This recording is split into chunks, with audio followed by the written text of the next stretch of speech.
It's always the same, waiting for the trucks. No, I'm just kidding. We're here at the grid at Slovakia ring. Keep it calm, Christina. So we're ahead of race 3 this weekend and so excited. The sun is shining, best conditions here for us, for all the working people around, and of course for all the truck drivers. So as you can see, this is the field we've got going. We've got Clement Secker here, Luis Ruquenco, and they're trying to give it their best, of course.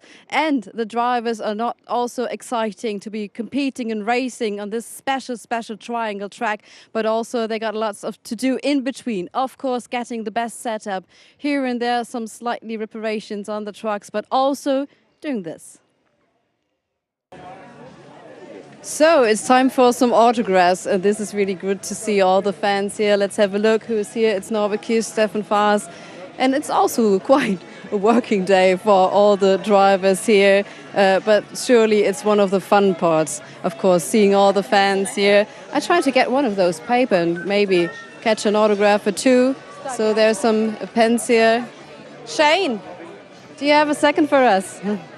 So it's Shane Brereton, ready with his autographs, giving away his pen, but surely normally he does not want to give away some points. In the shade, maybe. So we didn't know if we were going to have to go again, you see. Yeah, no problem. So we can talk right now. So this weekend at Slovakia Ring, it's good to be back with all the fans, but for you, tough competition, to be honest. Of course, you're competing for in the chrome category. What is the outcome so far? Yeah, it's a difficult day yesterday. Truck didn't seem too bad. It's difficult with the new starts if you're on the inside because you can't see the lights. So you've got to wait for your radio man to say go. So you've got a delay. If you're starting on the right-hand side, then you've got an advantage.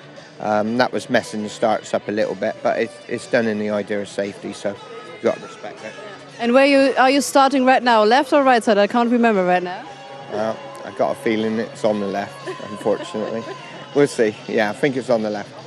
So another type of training then, screaming go and give it a go. That's interesting too. Do you have a loud voice? Because we've seen, for example, Tim Frost is always screaming very, very loud. And what about your mate?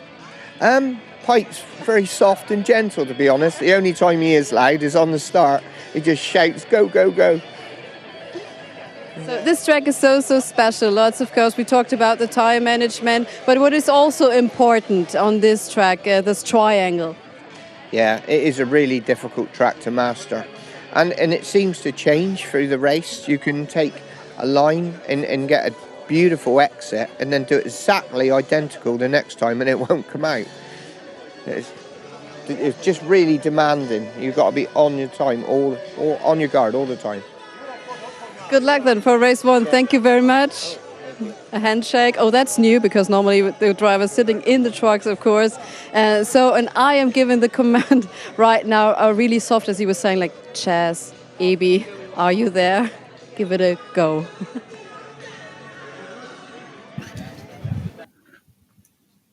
Yes, hello everybody. Welcome to race 3 of the weekend here at the Slovakia Ring. My name is Chaz Draycott, and I am always excited ahead of these races to bring you the action this afternoon. So, as you saw there, the drivers have been discussing these starts that we've got, which obviously means that sometimes it's a bit more difficult to get a rolling start working. The guys at the front, though, will be Norbert Kisch and Sasha Lenz, those two sharing the front row of the grid once more this season. Adam Lachko, a great qualifying, puts him in third position alongside six-time champion Jochen Hahn. The two of them are going to do battle once more. We've seen some fantastic scraps from those pair before. Antonio Alberthetti lines up in fifth place. Steffi Halm in sixth. She was talking to Christina earlier and mentioned changing tyre pressures was quite detrimental, actually, to her qualifying in the end. Jamie Anderson, overall race winner yesterday, starts seventh alongside Shane Brereton, who we just spoke to there. Those two lead the Promoters Cup overall and just on this grid. Andre Kurzim lines up ninth. He's going to hope for some improvement from there. Teo Calve inside the top 10. Not so bad for Teo compared to yesterday, but obviously the race is what you get the points from, so he's going to be hoping for a cleaner one this time. Jose Rodriguez and Stefan Faas line up together on row 6 of the grid. Those two just outside the top 10 this time. And at the back of the field, we have the number 64 of Louis Rykwenko and Clemens Hecker in 14th place. Those two both trying to sort of pick up the spoils from whatever battles may happen ahead of them, because this field, as we've seen this weekend, despite having to deal with lap times around 3 minutes, have been very, very compressed. It's all been very, very close. And Christina is up close and personal with the vehicles themselves down there on the grid. Yes, and close with the drivers. Thank you very much, Clemens Hecker. So Minna fetched a stick yesterday. How did that happen? Ja, wir haben so einige Probleme hier dieses Wochenende. Erstmal sind wir das erste Mal überhaupt hier. Und mit dem Lambda-Wert hatten wir gestern massive Probleme. Wir rauchen nicht, aber der Lambda-Wert ist halt da. Wir haben jetzt heute Nacht den Motor nochmal umgestellt. Jetzt rauchen wir ein bisschen mehr, aber der Lambda-Wert ist gut. Uns fehlt trotzdem noch Leistung, aber wir haben gestern 12% die Leistung reduzieren müssen, um überhaupt irgendwie fähig zu sein, da zu fahren. Und ja, wollen wir mal heute gucken, ob es besser geht. So he was explaining that, of course, it has been a difficult time for him due to a lambda, as you already explained it to the audience. This is, of course, where you can see the exhaust amount of. We don't want to have black smoke, of course, and he said he needed to reduce the power for 12% to getting the lambda correctly, and now hoping to compete as well. So we are looking forward to see you here. Also natürlich geht es jetzt nochmal richtig vom Neuen los.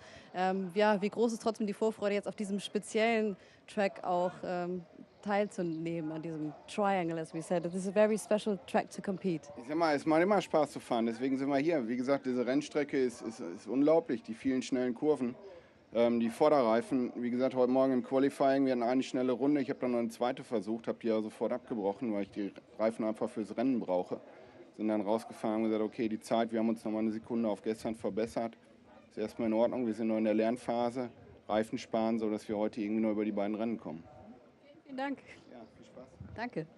So he said, yes, as always on the other drivers, he was saving the tires. So he had one first lap in the qualifying, and then he stopped his second attempt due to saving the tires, of course. And this track is very, very special. But he said he's always looking forward to compete at the Goodyear FIA European Truck Racing Championship. And we are so glad to see everyone here and to see some fans also getting some quite new and good pictures here. Yeah, it's great that the championship is so open like that. You know, it's really, really good to have all the fans up close and personal with the trucks and the drivers. You know, everything is accessible in this championship, as accessible as it can be in motorsport anyway. Sometimes things need to be kept behind closed doors, of course. The drivers and the teams all need their own privacy and their own chance to get things done without being disturbed. Now, you can see the air temperature has gone up quite a lot from this morning. It was about 23, 24 degrees earlier today. 4 degrees does make quite the difference. Quite high wind speed as well, to be honest with you. So it's going to be blowing right across the circuit towards the grandstands, I'm sure. Once again, as you see, this very, very tight and technical circuit is a massive challenge for these trucks. Lap record in qualifying went for a burden once again, with Norbert Kisch setting an absolutely blistering time of 2 minutes 41.905. His qualifying time yesterday was another 0.2 slower than that, so he's beaten the record yet again. Still, though, to be nearly 3 minutes a lap around a circuit like this really shows you how difficult it is. Most racing circuits and, well, to be fair, most racing laps that you'll see around the world will usually be lower than 2 minutes. Our trucks are usually around the 2 minute mark, a little bit closer to it, but to be closer to the 3 minute mark is just a very, very visual representation of how difficult this track is, and also how long it is as well. I mean, it's nearly 6 kilometers, nearly 4 miles long, and for a Grand Prix style circuit like this, it is quite the lengthy boy, to say the least. 14 corners is the usual sort of amount that you would get from a sort of Grand Prix circuit, though, but it's the way in which they're spaced out here, and obviously the first sort of maybe even third of a lap is only the first 3 corners that goes all the way around the perimeter. There is an aircraft performing a sort of aerobatics display above the circuit at the moment. You can hear it just in the background, and there it is as well. Doing what they call a stall turn there at the top, actually, flicking the rudder to the left. I probably shouldn't commentate on aviation as well as motorsport all in the same day. I am quite the aircraft fan. Looks similar to an aircraft that's known as an Extra 300. It's like a small propeller-powered stunt plane. It's been a long time since I've been to an air show. Some friends of mine are going to the Royal International Air Tattoo here in the UK in just a couple of weeks. But on that weekend, the main event for us is the fact that the Goodyear FIA European Truck Racing Championship will be at the Nürburgring for the German Truck Grand Prix. And you can see the Reverse Racing team and Norbert Kish getting a good view of the aerobatics display from there, probably saying, I wonder if I can do that in my truck. And to be honest with you, knowing Norbert, you probably could, with how capable he is behind the wheel. They see the fantastic grandstand on the right-hand side of the shot as well, just above the pit buildings. Absolutely love that. It's great to implement that as part of the pit straight. And there you see in the top right of your screen, the 15th to 17th of July, 2022. I hope you will join us for the Truck Grand Prix in Germany, the International ADAC Truck Grand Prix of the Nürburgring. I'm delighted to say that I will be on site for that one as well, so you will see me there in person and on camera as well. And I cannot wait. It's going to be one of the, if not my main event of the year, it's the one thing I'm really looking forward to most, to be honest with you. Within the championship, you'll always see the hashtag One Truck Family, and it really is a One Truck family in many, many ways. Always so enjoyable to be around. And part of that family is, of course, Christina. What do you see from down there, Christina? It looks pretty good, doesn't it? Yeah, it's the aircraft, and so I'm standing here with the team Reves, and Norbert Kish is also watching the aircraft. Aviation, are you into it as well? It's nice. It's definitely nice. I am afraid of it, so I am afraid for him. but yeah, it's nice. It's beautiful to look at. I'm afraid of heights too, but you're not afraid of competing here and driving really, really fast and hard on the brakes, of course. You won yesterday, second place, second race. You're aiming first right now for this race again. Yeah, for sure. We have the pole position. We have, I think, a good speed advantage over the others. Of course, the start is always really tight because Sasha is always very, very good at the start, so it's always difficult. But I try to do the best I can. I try to stay in front and go for the win. Yeah, for sure. And you improved your lap time, another record this weekend, a little bit faster than yesterday. Yeah, I mean it's very temperature dependent because the qualifying today was earlier in the morning at 10 o'clock than yesterday. I think we had like after 12 or something. So then it's much hotter. So yeah, in the cold temperature, it's easier to improve, or it's possible to improve the lap times. It's like this on every circuit, not just here. So yeah, the trucks are really depending on the environment temperature. So yeah, that's why we could improve. But yeah, also I think the lap was a good one. I was happy with it. So yeah, it's working very well so far. So, and right now you're watching the asphalt, but first the aircraft again, still in the sky, Chaz. Yes, indeed. And I wouldn't have thought of Norby to be somebody who was afraid of that sort of thing, to be honest with you. He's quite the tough character, is Norbert Kish. But I suppose everybody has their own fears and their own likes and dislikes. But still, as Christina said, he is a driver that is always up for competing, driving very, very quickly at the front of the field, and that is where we find him for this next race. Race 3 of the weekend, we'll see Norbert Kish on pole position. He was only a couple of tenths, I say only a couple, 8 tenths faster than Sasha Lenz during that qualifying session. And the rest of the field behind were very, very close as well. I believe it was Jochen Hahn and Adam Lachko that only had about 3 thousandths of a second between the two of them. I'm just going to get the results of qualifying up, actually, so I can confirm that for you. And it was, yes, Jochen Hahn and Antonio Alathetti that had 3 thousandths of a second between them. We also had the same a little bit further down between Shane Brayton and Andrei Kurzim. They also had 3 thousandths of a second between the two of them. So some of the times, despite being nearly 3 minutes, are closer together than the time it takes for us to blink. That's literally how close and how competitive the championship is here, all the way through the season as well. We also have the 10-minute board going out there on the right-hand side of shot, which will mean that soon some personnel will be asked to leave the grid, and all of the teams and the drivers will be the only people that remain. It is awesome to see the fans getting up close, though, to the machines, and, of course, VIPs and other team members There's the aircraft going very low across the threshold there of what used to be the airfield. Fantastic to see that as well. Over here in the UK for air shows, we're actually quite stingy about low passes and things, so it's nice to see that elsewhere in the world they're still having a bit of fun with it. Still having fun down there on the grid as well is Christina, who we'll go back to now. Yeah, I've got absolutely fun, and I was here with Jochen Hahn. He's entered his truck right now. So we had our eyes up to the sky, but now it's time to get the eyes back on track. Was that nice, the grid walk and all the atmosphere and the show around for you as well? Did you enjoy bits of those moments?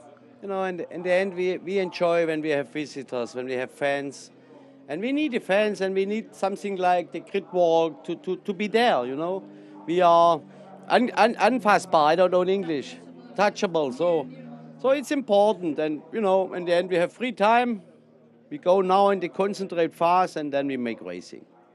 Absolutely. So back to the concentrate phase again, and putting on his helmet, of course. Jochen Hahn had lots of fun. So as you can see, the atmosphere here is very, very friendly. It's this one truck family. It truly is, Chaz, and you know that as well.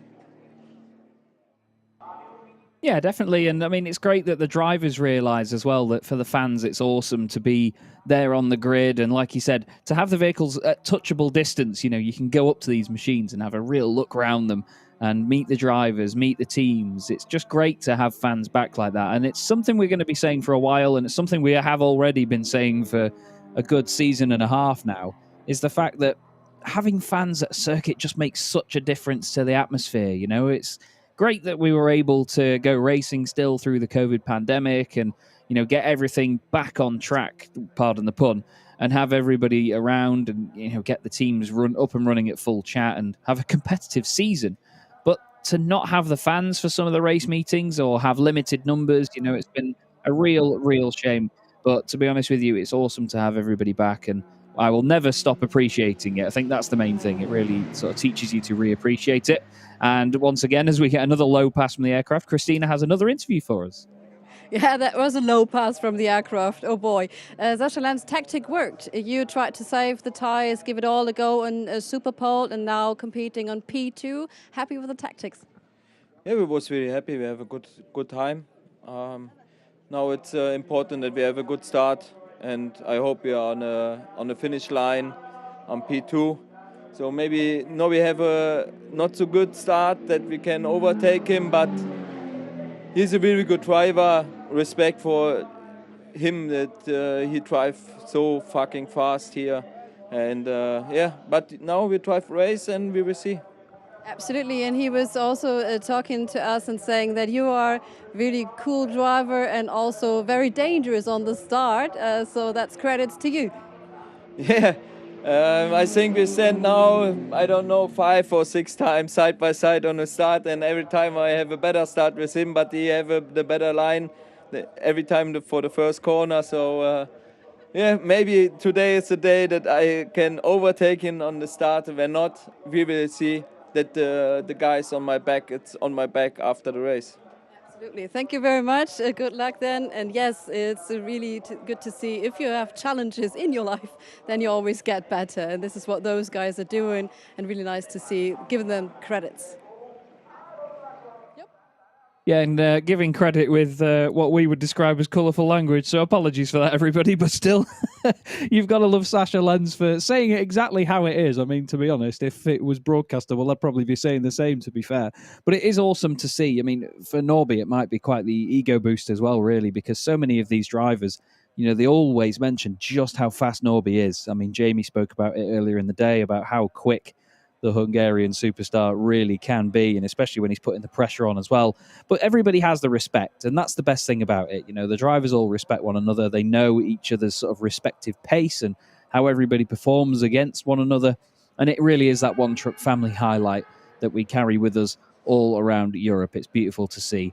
5-minute board goes in the air, and that means that our beautiful Ford F-Max has just left the grid. Now Lucas at the wheel of the great machine, International Truck of the Year 2019. And that means the inspection lap is underway, and everybody will now be asked to leave the grid and get ready for race 3 of the weekend to get underway. You can see the Iveco S-Way pace truck at the front of the field there, ready to go with Frank the Tank at the wheel. Frank will be hopping off the line in just a few minutes' time, I'm sure, and putting the Iveco back through its paces once more. And you can see everybody keeping all of the doors open pretty much on the trucks for as long as they can, just to try and let that breeze through. Oh, don't drop your hat, mate. I'm sure they're quite happy, actually, with the fact that the breeze is sort of blowing across the grid right now. It may blow quite the nice breeze through the cabs in these trucks. It's been between 50 to 60 degrees sometimes inside the cabs of these trucks at the hot circuits that we visit. I do not envy the drivers at all when it comes to that, to be honest with you.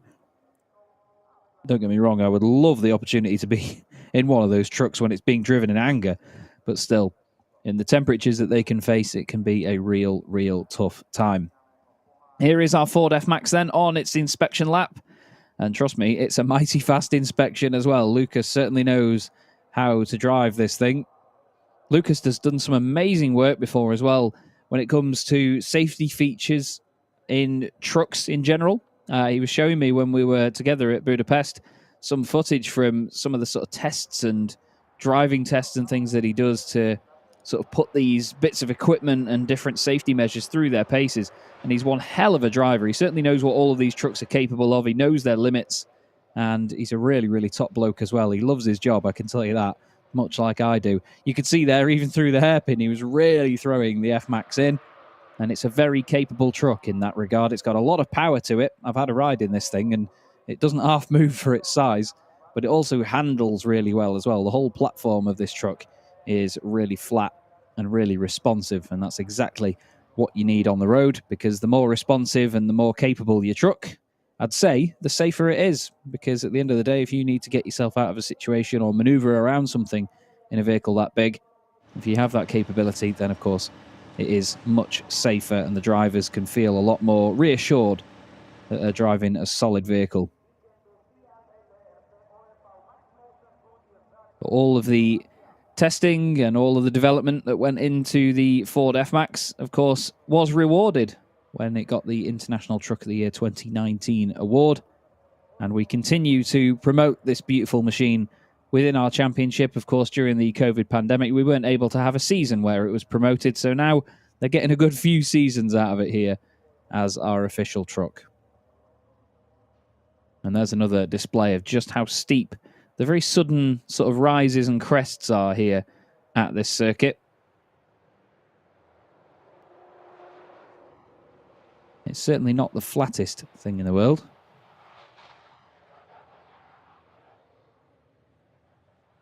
And there you can hear the tyres skittering away under the pressure and under all of the torque as Lucas powers out of turn 10 through the right-hander at turn 11.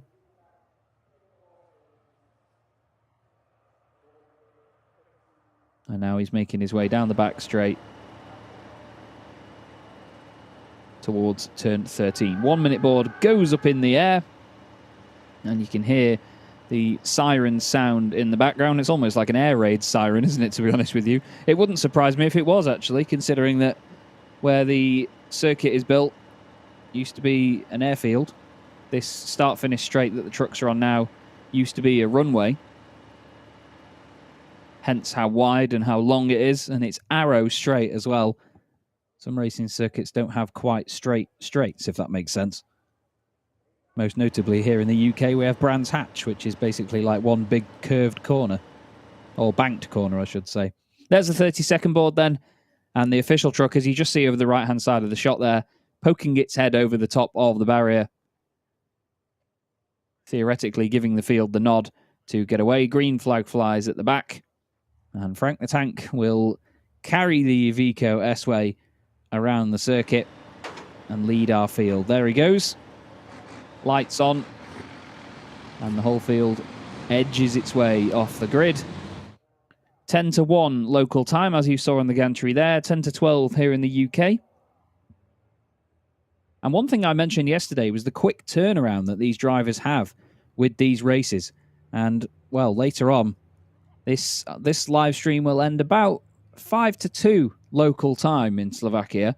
And then the next one starts 35 minutes later at 2:30. The race will finish about 25 to 2, and the next one starts at 5 to 3.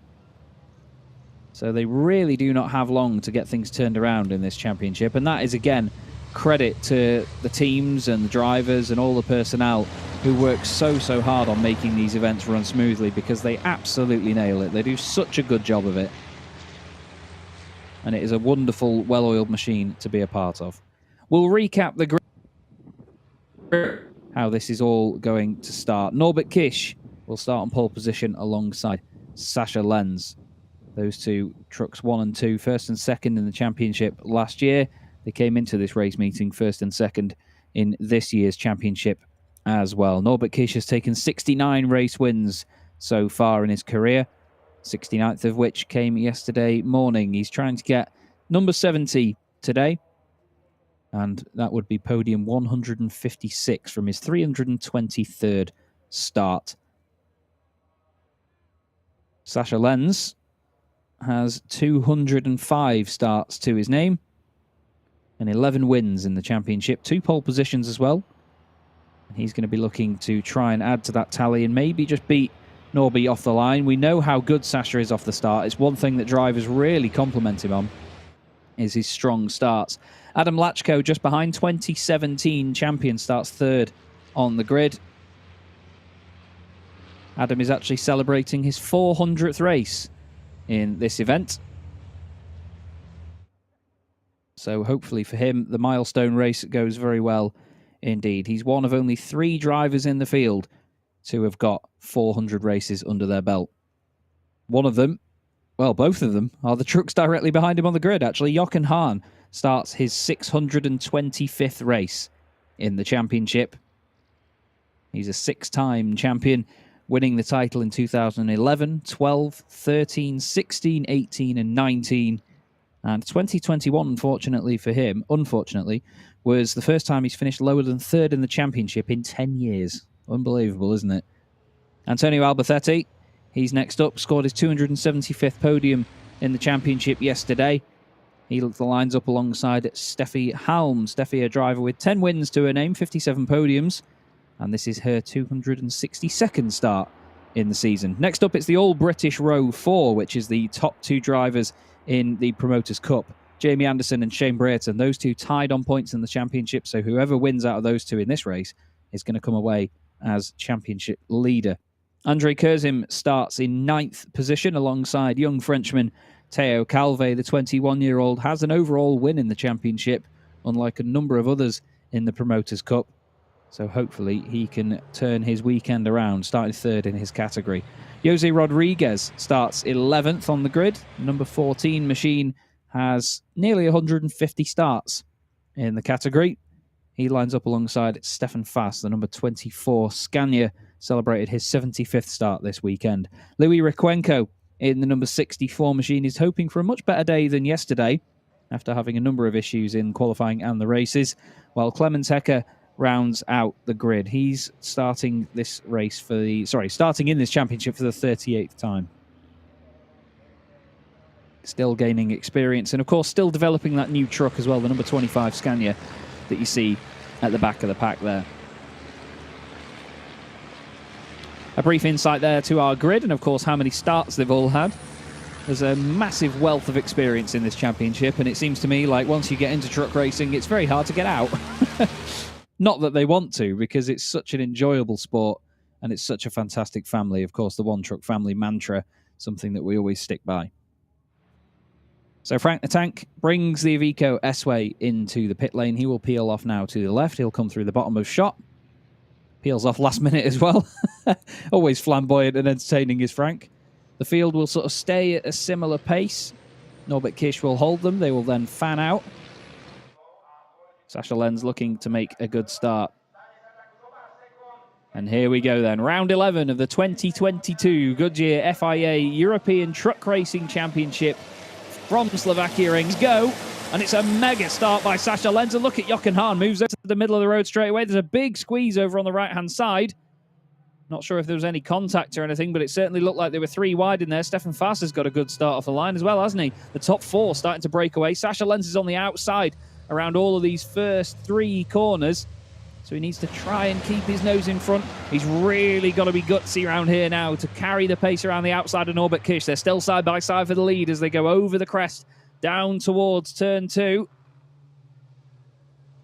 Sasha in the SL Truck Sport 30 machine tries to hang it around the outside, and you can't even see him there. It's a perfect shadow, a perfect silhouette behind Norbert Kish. They're going to go back up the roller coaster and then back down once again towards turn 3. Norby's got a fantastic run, but not enough to completely dethrone Sasha. But look now, Adam Lachko down the inside from 3rd on the grid. He wants to take that position. They need to not fight, though. They need to try and stay with Norby as best they can. The whole field there fitting into one shot. That's always good to see. Everybody still right together. That was Jose Rodriguez and Louis Requenco getting very, very friendly near the back of the pack. And it's getting very friendly at the front of the pack as well. Sasha Lenz all over the back of Norbert Kish. Sasha really wants to try and beat him on merit in these races. They've had so many fantastic battles, even over just the last 2 seasons when I've been commentating. They're 2 of the real superstars of the series. Sasha Lenz surely owed a championship at some point soon. He's really shown that he's got the potential for it. But Norbert Kish has opened up a bit of a gap now in this middle sector. And Jochen Hahn is looking like he has to defend a little bit from Antonio Albacete behind him. The Spaniard looking quite strong in this opening lap, actually, putting a bit of pressure on. Behind him, you've got Jamie Anderson. Jamie started in 7th. He's moved up to 6th ahead of Steffi Halm. Steffi's dropped down just ahead of fellow Iveco driver Andre Kurzim. Theo Calve's lost a place to Stefan Faas as well, actually. Theo Calve started 10th. Stefan Faas started 12th, so Stefan's gained 2 spots. Requenco and Hecker are fighting further back. Now, Theo Calve has quite a bit of damage on the front right of his truck. I'm wondering if there was some sort of contact in the early stages, because it did look like they were 3 wide over on the right of the circuit. They might have squeezed one another a little bit. We saw some of that at the Hungaro ring as well, which is a shame. But hopefully Theo's truck is not badly damaged. Hopefully it's just a little bit of bodywork and nothing more than that. But Norbert Kish leads at the end of lap 1. Sasha Lenz in 2nd place. Adam Lachko 3rd. Then it's Jochen Hahn, Antonio Albacete, and Jamie Anderson leading the Promoters' Cup again. That engine swap at the Hungaro ring has really done wonders for that MAN. He's absolutely flying, isn't he? We always knew Jamie had it in him. And it seemed like he had a number of problems with the truck. He's had a very short winter as well. He didn't get a chance to test the truck very much. He put in quite the late entry to the championship.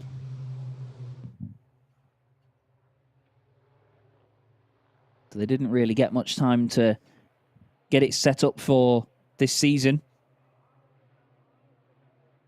But it's certainly going well now, much like this man, Norbert Kish, at the very front of the pack, flying once again, really pushing hard into turn 3. You could hear the tyre squeal as they reach the braking point and the apex of the corner. As Louis Requenco goes a little bit too hot into there. Antonio Albacete has dropped down the order, though, on the left-hand side. Didn't quite see what happened to Antonio, unfortunately, but hopefully it wasn't something while I was looking at my timing screen, but Antonio has dropped off quite a lot here. I'm not sure if he's completely stopped. No, he is there. He's still running, but not a clue what's happened. He did lose all of that time in the first sector. Everyone else is within 52, 53 seconds. He was 1 minute and 1 second just in the first sector alone, so I'm not sure if he's just made a mistake and gone off, or whether there's been some sort of contact or something. Hopefully for his sake it's nothing too bad and he can carry on at decent race pace.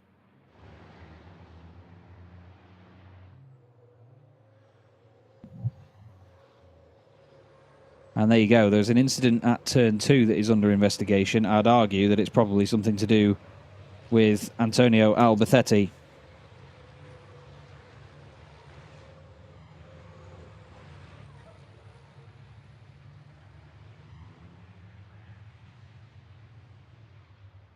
And you can see he's already made a place back up, actually, as he's got ahead of Clemens Hecker. He moves into 13th position now, out of the 14 trucks running. As Stefan Faas up into 9th place now, after starting in 12th. obviously at the expense of Antonio dropping all of those spots. Now, Jamie Anderson is still ahead of Steffi Halm as well. He's got a few places over Shane Brereton. It's really going to help Jamie in the overall championship as well, this, if he continues on this sort of form. He's had his fair share of bad luck as Jamie, so it's good to see that it's finally going well. Jochen Hahn with a bit of damage, it looks like, on the sort of front left corner of his truck. The bodywork, which is normally that beautiful shiny white, has sort of taken a bit of a battering. It's a little bit darker. Maybe there's just been a bit of a moment where he's run wide and got it all covered in muck from the edge of the circuit and the dust. He's right on the back of Adam Lachko, though, at the moment. Adam not able to get clear of Jochen. Then again, who can? Jochen is an incredible driver. He really is. Just not quite at the level of some of the other guys so far this season. He tries to go as late as possible on the brakes. You could see the moment where he thought, oh no, that's not going to quite go as well as I wanted. Somehow gets it stopped though. Doesn't make contact with the back of Adam Lachko. The cab of the Freightliner looks so small in comparison when you see them together, doesn't it?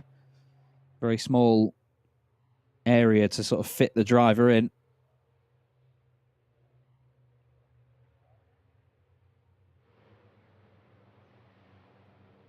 But it's a great chase once again between these two titans. They really do highlight the name of the category to these pair. They're absolutely phenomenal.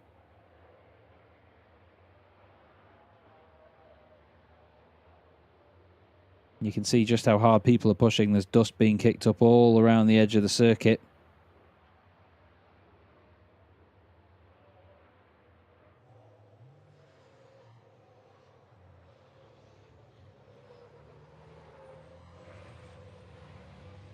But Lachko, he's just holding station at the moment, isn't he? He's not really making an indent on Sasha Lenz or anything, but he's just staying where he needs to be for now. He can't really seem to break away from Jochen Hahn to move forward in the pack, but he's more sort of just able to keep him at bay and keep the pace at enough of a level so that he doesn't lose out.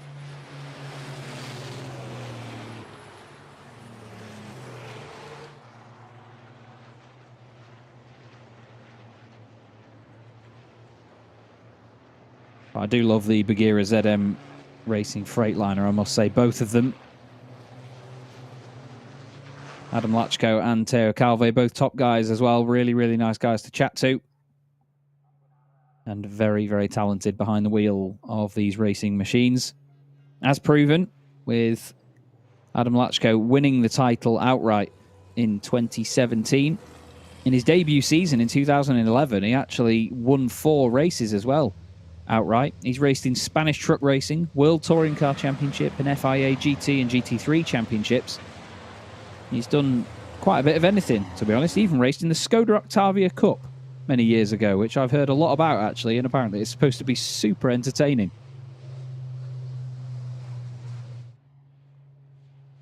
But the man behind him, Jochen Hahn, well, he's got a wealth of experience as well. He's been active in this championship for 23 years. Norbert Kirsch, as we see there, our race leader, is in his 12th season in the championship. He's been Clio Cup Hungary champion. He's Seat Leon Cup champion in 2007 and 2008. As here comes the move by Jochen Hahn. That comes out of nowhere on Adam Lachko. Down the inside at turn 3, the outside at turn 4. A bit of a wiggle as they go through the left. Into turn 5, try to get it settled. Bodywork and bits flapping around all over the place. We've seen before, actually, that the front end of that Iveco, the bodywork they have has these sort of pointy corners to it, and it can flap around quite a lot. You'll see it there on the front right of Jochen's machine. And it's the rear bodywork on the Bagheera Freightliner that really tends to move about. The big bright yellow panel there that they have just over the rear axle. And the racing is clean in more than one way, as you see there. 100% renewable HVO diesel all these trucks run on.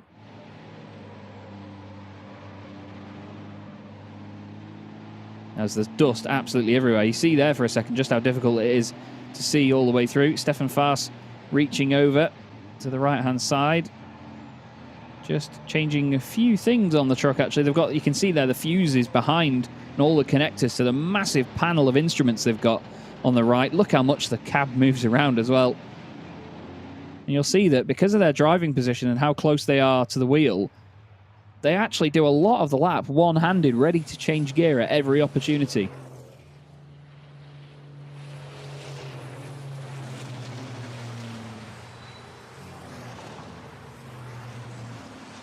And you can see there at the top, no further action for the incident that occurred at turn 2, and that is the one that I'm speculating involved Antonio Albacete, the Spanish racing legend as he is.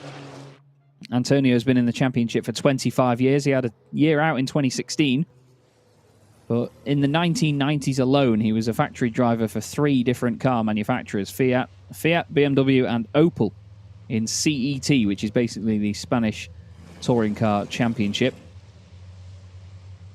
He's got an unbelievable amount of experience as Antonio, and again, he's a really lovely guy. He's such a happy guy to speak to. He's just loving doing what he's doing, you know. He's still out there racing. He's 57 years of age, is Antonio, and he shows absolutely zero sign of slowing down. You can see him there just behind Jose Rodriguez as they go through shot now. He was only a few tenths behind him when they crossed the line last time. Literally just 4 tenths of a second, but of course you can't slipstream one another down the start-finish straight here because you cannot exceed 100 miles an hour, 160 kilometers an hour, without getting a slap on the wrists. You do have time to get back under that speed if you do exceed it, but it's only a small window. So the drivers need to be very careful. So if you do sit in the slipstream of the truck ahead of you, it can either help you to overspeed slightly or it can just heat up the truck with no real other benefit. Norbert Kish is benefiting at the moment, though, isn't he? He's absolutely flying out in front. He's got another 3.3 second lead over Sascha Lenz at the halfway point of this race. He won the first race of the weekend by just under 8 seconds, 7.9 seconds by the time he crossed the line. You can see Antonio Albacete just in the background there was having a go at Jose Rodriguez to try and make that move. And we see here Louis Requenco and Clemens Heckerol. We did for a moment, because as they go through all of the dust and smoke, which just sort of lingers above the circuit despite the wind, we do lose sight of them at some points because it's that thick. Antonio Albacete has got ahead of Rodriguez, by the way. He now moves up into 11th spot. Don't forget, we get a reverse grid in the second race of the day. Shane Brereton is currently in 8th position, so he is due to be on pole for that race. Jamie Anderson finished in 8th overall yesterday, and that put him on pole, and then, of course, he went on to win the race outright. Jamie would currently start the race 4th on the grid if it was to be completed as is now. They cross the line then, 5 laps in the books. Norbert Kirsch leads Sascha Lenz by 4.4 seconds. Then Jochen Hahn next up, completing the podium. It's a very familiar podium, the same that we had yesterday, actually. Adam Lachko is 4th, Jamie Anderson 5th, and it's Steffi Helm, Andre Kurzim, Shane Brereton, Stefan Faas, and then Teo Calve, or what's left of Teo Calve's truck, in 10th position.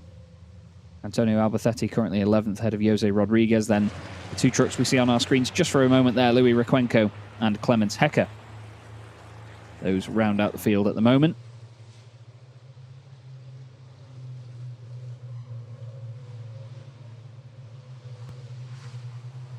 It's great to see them just pop up over the hill like that, isn't it? I really quite like these sort of artificial hills that have been put into the middle of the circuit. They're not really that necessary, are they? But it just adds an extra little element to it to stop the circuit being completely flat all the way around. There is Antonio Albacete. They've got this interesting sort of rear shape on the back of the cab. So a lot of them, they have these sort of fins that run down the side, like these extra sort of extended bodywork panels, just to help the air flow nicely and smoothly off the back of the cab. just to slightly help the aerodynamics of the truck in some way. But Antonio's truck, it seems slightly different in that way. It's got a sort of rounded top to it, almost like the top corners have been sanded off. You see the red area on the back of the cab, it really smooths downwards rather than being a solid, stuck out straight plane. They've really sort of rounded it off. It looks really smart, I think. It doesn't look as sort of aggressive as a lot of the others that are running out there on the track. You can see the machine right behind him of Jose Rodriguez has that sort of more flat, straight plane. Here's some more of the trucks in the mid-pack. That's Jochen Hahn leading Adam Lachko, Jamie Anderson in the black and blue, number 33, and Steffi Halm just behind in the white and orange, number 44, Team Schwaben truck machine. She is 50% of the Die Bullen von Iveco team. Jochen Hahn and Steffi Halm teaming up for that once again this season. There is a team's championship. Basically, 2 drivers and their respective teams can choose to partner up and compete in the team's championship. The 4 teams that we have are Norbert Kish and Antonio Alberthetti, Revesh and T-Sport, Jochen Hahn and Steffi Halm, as mentioned, Die Bullen von Iveco. And then you have Sasha Lenz and Shane Brereton, which are Team Lowen Power. And then, of course, the Bugera ZM Racing Team, the only team with trucks that are almost identical, actually. The Bugera ZM Racing Team running 2 Freightliners with Teo Calve and Adam Lachko. Now, we've got a little trio going on here. This is Andre Kurzim in 7th place with Shane Brereton and Stefan Fast just behind. Now, if this turns into a good battle and Stefan Fast can get in front of Shane, he will start this race on pole position. Basically, the middle truck in this trio will be starting on pole, but that's if it stays as a trio like this. We're on to the penultimate penultimate lap of the race.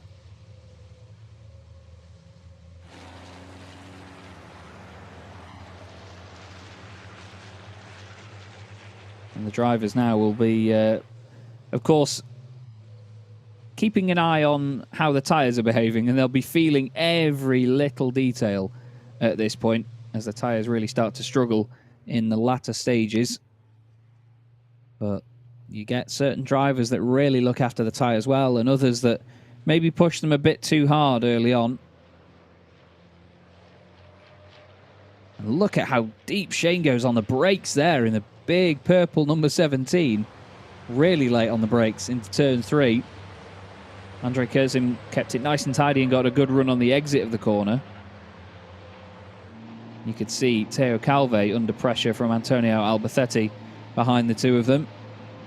This is on board with Stefan Fast, looking forward at the battle ahead. Great to have these onboards as well. You can see how much steering lock the drivers have to put on. But look, all the way around turn 6, nearly 180 degrees of lock, and he is completely one-handed all the way around there, ready to just change gear whenever, because at the end of the day, they flick through the gears so quickly. If they can just get an extra bit of torque by changing up and short shifting, getting a better exit, then they will try and do it. Antonio Alberthetti climbing around all over the back of Teo Calve.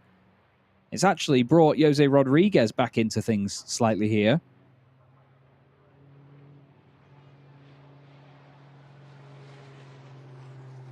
Over the crest of the hill once more. You can see the two very different shapes. Antonio looks to the inside, tries to go later on the brakes. Doesn't quite make it, although he actually has got alongside. Wow, it really didn't look like it from that initial camera angle that he'd got any sort of overlap. Teo tries to run him over to the left. There's a bit of a biff and a bang, and he goes over the grass, does Antonio.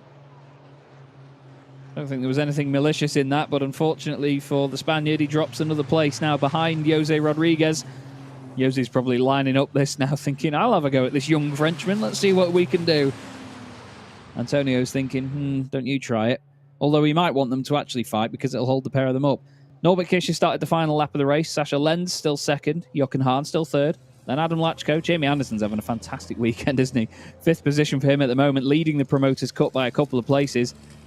Steffi Halm is in 6th. And then it's that trio we were looking at a moment ago. Andre Kurzim, Shane Brereton, and Stefan Fast. And then the other trio, which is Teo Calve, Jose Rodriguez, and Antonio Alberthetti, the Frenchman, Portuguese driver, and then the Spaniard. 2 MANs chasing down the Bugera ZM Racing Freightliner. Now it looks like Jose might have gone a little bit deep into turn 1 there, and I'd argue he's probably got a poor exit.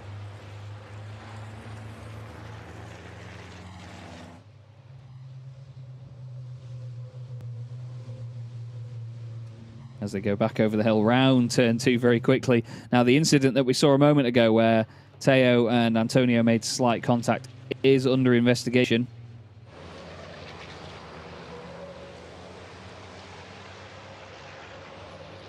So I'm not sure if we'll have long enough for that to be decided before the race ends, whether there might be a penalty afterwards. Of course, we will keep you as up to date as possible on all of that with our wonderful shows before and after these races. And don't forget, if you are a German speaker or even a Spanish speaker as well, there are other broadcasts available, not just with English commentary, but we have my good friend Joachim Eberts doing the German commentary as well. All of it is across our YouTube channel, so you can, of course, keep up to date in whichever language you would prefer. Teo Calve, well, no matter what language you speak, he'll be telling Jose Rodriguez one thing and one thing only right now, and that is leave me alone. No matter what language it's in, he'll be looking in that rearview mirror thinking, just please go away. I just want a peaceful drive to 10th at the end of this race. He needs just some easy weekends underneath him, does Teo Calve. I've not seen him have a simple race weekend ever in this championship. He's doing a great job, though, at holding these two off at the minute, especially with the damage on the front of that truck. But with just a couple of corners to go, I'm sure in any moment now we're going to see Norbert Kish come out of the final corner. And here he is, round turn 13 on the exit through turn 14. And to take the win in round 11 of the 2022 Goodyear FIA European Truck Racing Championship, it's Norbert Kish taking his 70th career victory. Absolutely awesome drive once again. Another uniform start to the day for Norby. Pole position, and then super pole, and then a race win. Lights to flag, gorgeous stuff. Sasha Lenz, another second place, strong points for the championship. Jochen Hahn finishing third ahead of Adam Lachko. Jamie Anderson rounds out the top 5 and takes another victory in the Promoters' Cup. Another gold trophy coming his way.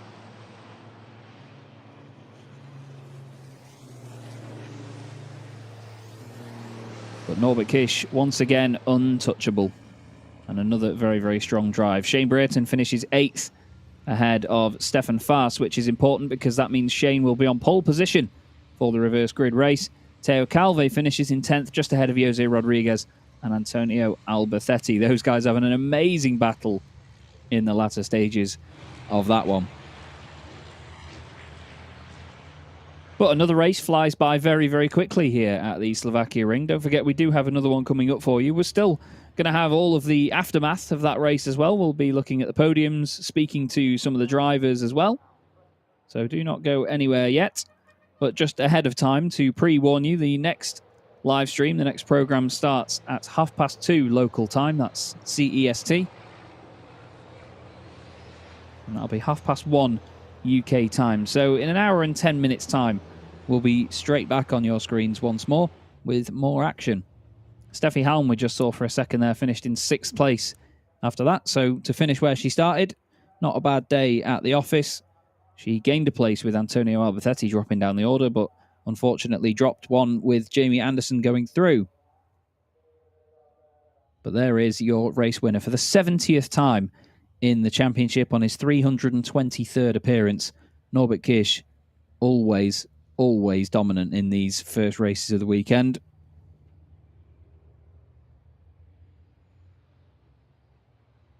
It's certainly become his specialty now, hasn't it? And again, we mentioned earlier on just how much the drivers all respect the pace that Norbert Kish has, and they all recognise it.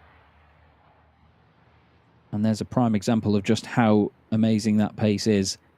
Jose Rodriguez and Antonio Alberthetti making their way through there. Andrei Kurzim going very slowly on the left-hand side. Not sure if there's any sort of problem or anything, but just seems to be going a lot slower than everybody else on this in-lap, which does take a long old time here at Slovakia Ring. Like I said earlier, a racing lap at full chat is nearly 3 minutes in these trucks. And the cooldown laps are closer to 4 and 4.5 minutes by the time they've brought everything all the way around. Teo Calve did so well there to hold on to that position. He had a lot going up against him. And I think there might have been some sort of squeeze at the start or something for Teo to get that damage. It seemed like everybody was moving over to the right-hand side to try and have the inside line for turn 1. And it all sort of concertinaed together. There's Jamie Anderson, your Promoters' Cup winner in that race. Another top step of the podium for him. He'll be over the moon with that. He's been on the top step of the podium 4 times in total this weekend, 3 times in the Promoters' Cup, and of course once overall after taking the outright race victory yesterday afternoon.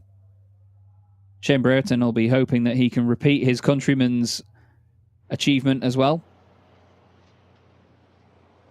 Shane has 2 overall race victories and 5 overall podiums in what has been 98 race starts. He will be celebrating his 99th the next time the flag drops. Norbert Kish taking another race win, though, to add to an already impressive tally. And this incredible Reveche racing team continues to dominate. Jochen Hahn, another podium to go with, again, an unbelievable tally. That's podium 265 for Jochen. I imagine he's run out of space for the trophies by now, to be honest with you. I'd love to see what the trophy cabinet looks like. But Norbert Kish opens the door on the left-hand side of his MAN, and I'm sure we'll feel quite a lot of relief as well, just to get a bit of a breeze in there, because it's going to be so hot in those cabs with the temperatures we've got in Slovakia. Norbert Kish takes the win then, 5.4 seconds ahead of Sascha Lenz. Not quite the gap that he had yesterday, but I'm sure he won't mind that. Jochen Hahn completes the podium once more, the same podium that we had in the first race yesterday. It's even the same top 4 as Adam Lachko comes home in 4th position for more championship points. Jamie Anderson, a very strong 5th place overall in the first race of the day. That's another good start for him. Steffi Halm finishes 6th ahead of Andrei Kurzim, who just about held off Shane Brereton and Stefan Faas in the end. Speaking of holding off, though, Teo Calve really did a number holding back Jose Rodriguez and Antonio Albacete. We wait to see what the outcome is with the incident between those guys. Louis Requenco finishes in 13th, and then at the back of the pack, we have Clemens Hecker. Apparently, though, there is no further action from the incident. I've just opened up the footage now. You probably heard that, sorry. But it just seemed like Teo just ran a little bit wide through turn 11, and there was nothing malicious in it at all. So, yeah, no further action on that one. So Teo will hold on to his 10th position. There's Jamie Anderson getting congrats all around. And very well-deserved congrats as well.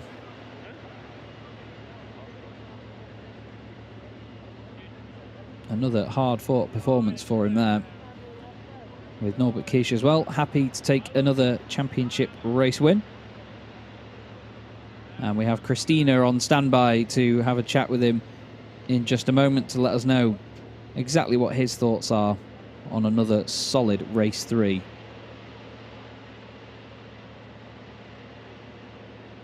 There's Sascha Lenz as well. And there we go, there is Christina and Norbert Kish getting a wipe down, of course, as well after the incredible temperatures they have to put up with Christina. It's nice that you've got a bit of shade down there. Yeah, absolutely. We found a bit of a shade. He found a towel and need to adjust the cap right now. Norbert Kish, congratulations to this win.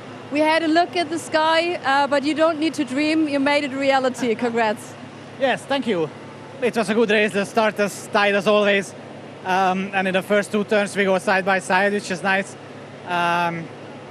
But yeah, in turn 3 I could go ahead and start to build a gap again. So yeah, you know, good race. I think the team did a very good job, you know, with the track, with the setup and everything, and it works really well.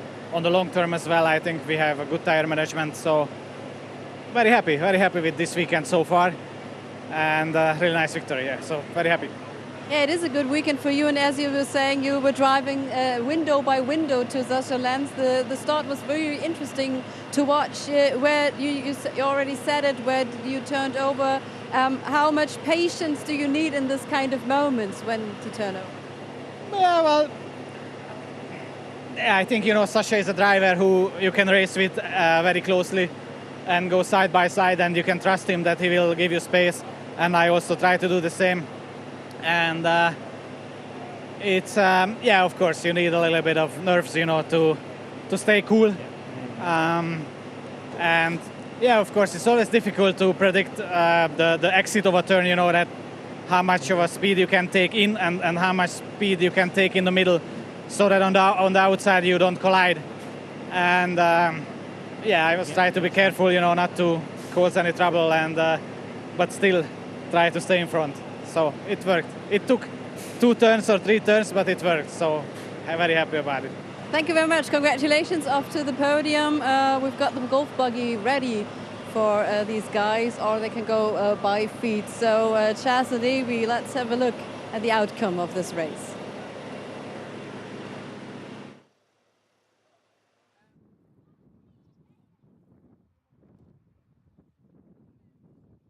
Yes, indeed. It was another very highly anticipated race 3. Everybody was looking forward to it in very, very high temperatures, wasn't it? There we go then. High temperatures indeed at the top of the championship. Norbert Kirsch, 150 points already by the time we have 11 races in the books. That's very impressive indeed. Sascha Lenz on 119 points in second, only 10 points clear of Jochen Hahn. Just shows you still how close it is between those guys. But Adam Lachko now on just over half of the points of Norbert Kirsch. Really shows you how much he's opened that advantage up. Antonio Albertetti 1 point ahead of Steffi Halm after that drop down the order in that race. Andre Kurzim 7th. He always seems to be in 7th place, no matter where we see him, doesn't he? Jamie Anderson still ahead of Shane Brereton in the overall standings, with Theo Calve, truck 20 on 20 points at this stage of the season. Anthony Janiak is in 11th, just ahead of Stefan Faas, 1 point clear of René Reiner. His sort of fellow teammate racing in the same truck, Martin Gibson, has 5 points, and it's Clemens Hecker, Jose Rodriguez, and Thomas Robineau.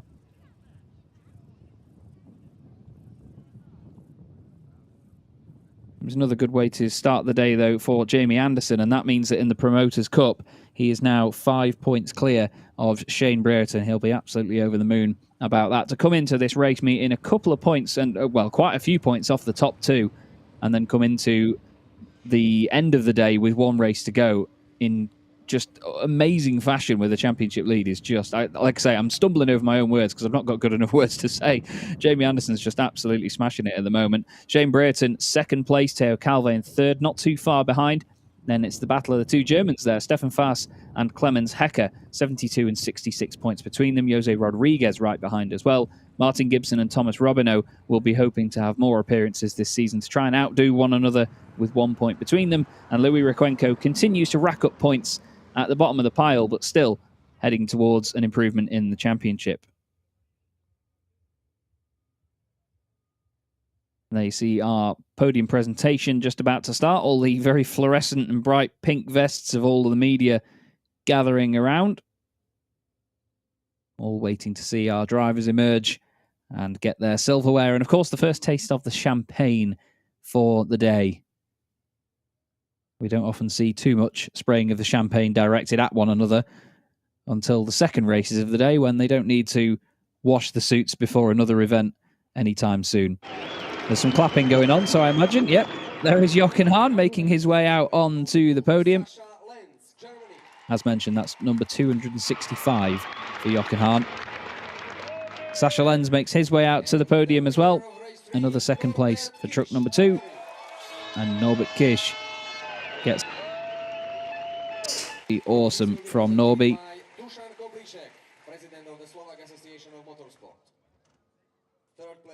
And here are the trophies being brought out. Jochen Hahn gets another one. Those Iveco overalls look awesome as well, don't they? It's fantastic. And then Sascha Lenz gets the silver trophy. I said it yesterday, but I'm going to repeat myself. I'm quite good at that. I love the fact that they go for the whole bronze, silver, and gold with these trophies as well. It's a real bit of sentiment that I quite like when giving out trophies. And there you go. Norbert Kirsch takes it, and we will now hear the national anthem of Hungary.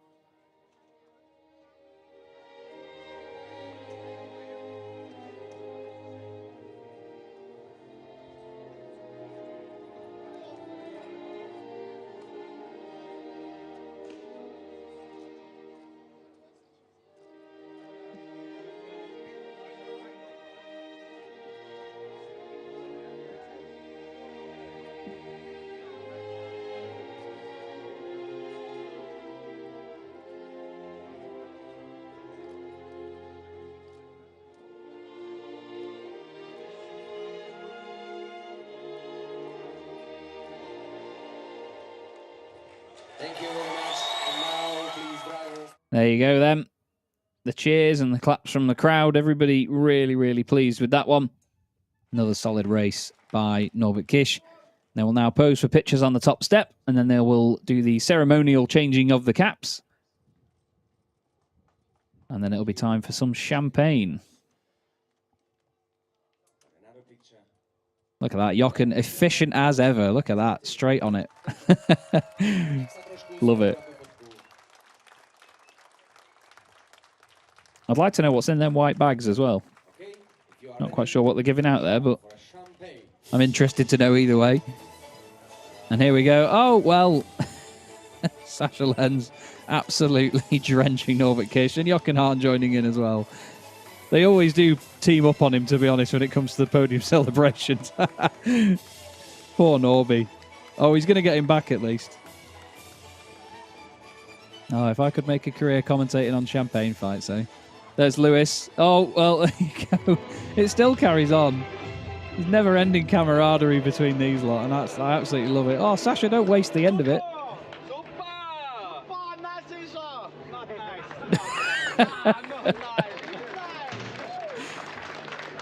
Oh, there you go.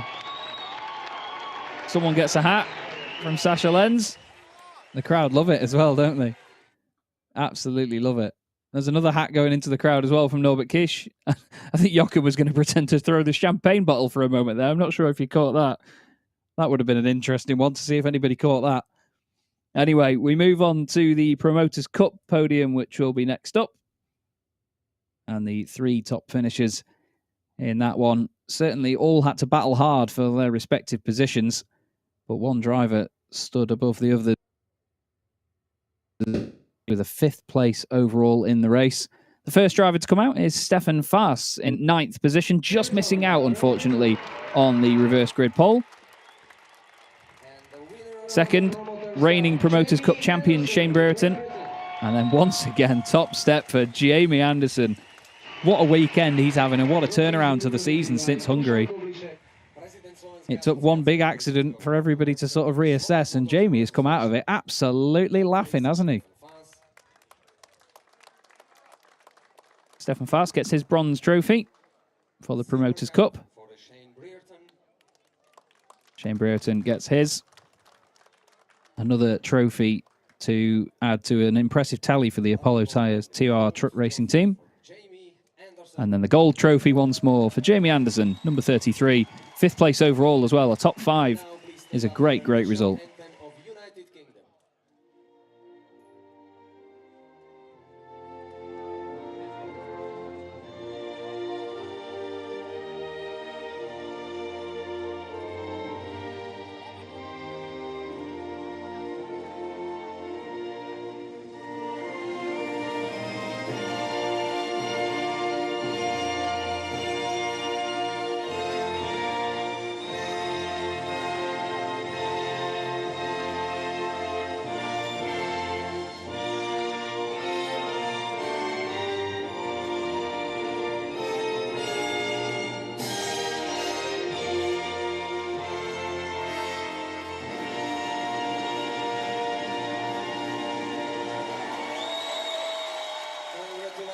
And there you go.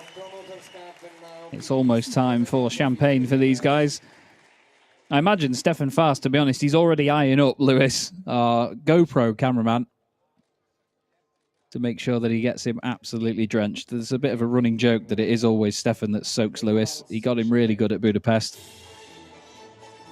And here we go. The grid girls sort of run for cover.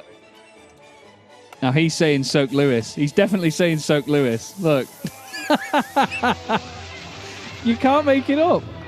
I'm telling you, they always campaign against Lewis. The poor, poor bloke. You could read that a mile off, couldn't you? We're going to have to try and get a... there you go. Look how drenched he is. Bless him. Great camaraderie. Oh, he's got... Lewis has got Jamie's champagne bottle, and he's got Stefan back for once. That's the thing. The cameramen don't always have a champagne bottle to defend themselves with. But again, I always say one truck family, and well, there is a definite highlight of it. You know, everybody has such a laugh and such a good time in this championship. Even from back here in the UK, you know, I've got a huge smile on my face right now just because it's awesome to be a part of it all. And speaking of being in the UK, we've got our two British drivers with Christina. Oh, I'm going to get all patriotic right now. She's speaking to Jamie Anderson and Shane Brereton. Yeah, our commentator getting patriotic right now. Congratulations to you both. Amazing job. Jamie, let's start with you first. Of course, the windscreen was broken, but you still get to manage to see the good things going on. Yeah, I just looked through it like a little letterbox. So it was good, and just had to focus on finishing the race. It's probably mid-part through the race, I could feel it starting to cave in. And we just had to stay calm and just carry on. We was in a good, strong position, and we had a good pace, so we could just resemble it and stay there. It's a strong and fierce competition between you both. You're starting right now then on pole position ahead of race 2, of course, but congratulations. How was the race going on for you? Yeah, the track wasn't too bad. I was suffering with a bit of push, but Curzon was as well, and we had the same problems on the same corners. How do you both communicate to each other? Yeah, we get on. We're in the same industry. Yeah, it's not too bad. There's not much sign language going on, so between the two of us, it's pretty good. And when we're on the track, we know what we're there to do, and when we come off, it's like a family. So we all talk, and if we have a disagreement, we talk about it.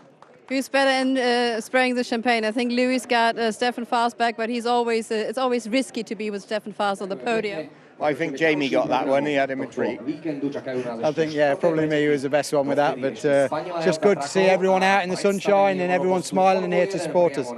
Absolute great racing from you two guys. Thank you very much. Thank you.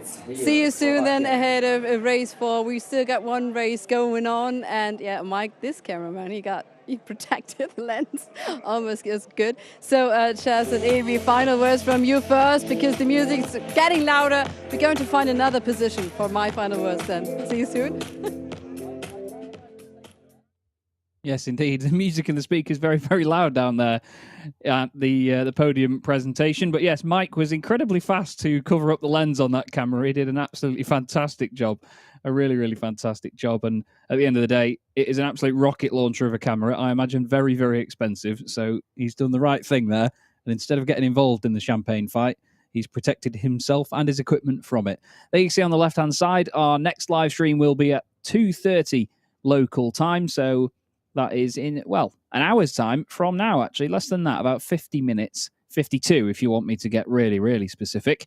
But the Slovakia ring is not going to be quiet in that time either. The teams and the drivers still have a lot of work to do. While they may have had some straightforward racing in race 3 of the weekend, there is always jobs to be done. There's always repairs and maintenance to be carried out on these incredible racing machines. And the drivers have to sort of psych themselves up as well for another 8 laps of pure truck racing action. You can see the wind is still battering the circuit as well, though, so luckily for everybody else in and around the paddock, it's not quite as hot as it was on Thursday and Friday. It was nearly 40 degrees Celsius in the air temperature across those 2 days. Since then, it's been around 30 degrees. And it is time once more for me to say goodbye and hand over to Christina. I will see you a little bit later, everybody. Please don't say goodbye, Chaz. I do still need you for the highlights of this race number 3. And just to give you a little insight on the heating here, I stepped on this and it's completely, wobbly. So I set some marks in here. Sorry for that. So it's been a tough race, a hot race. Let's have a look.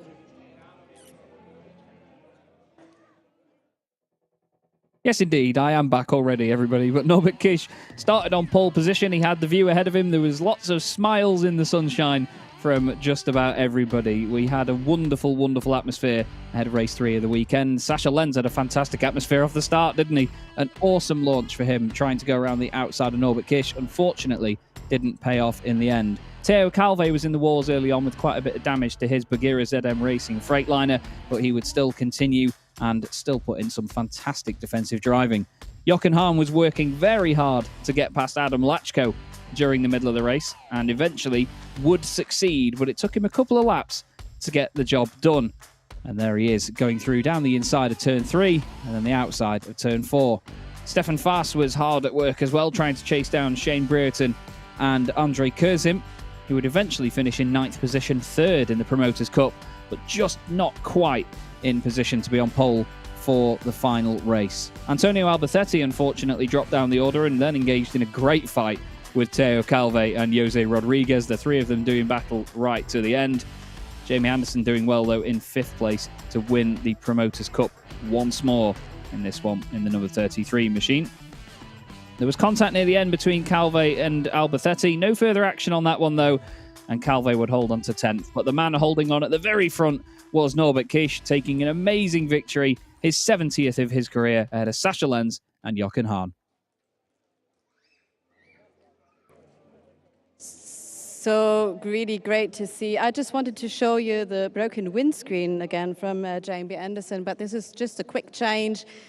Yes, the team is still relaxed, as you can see, because authorized access only. But you got authorized access with us on our live streams. Where are the trophies presented here on the other sides? That's really nice to see. And also, that's important, the empty champagne bottles. No, just kidding. So I hope you tune in, please. It's just a couple of minutes, then we are back here with a final race and round 3 at the Goodyear FIA European Truck Racing Championship. Thank you very much. Please tell your friends. It's lots of fun today.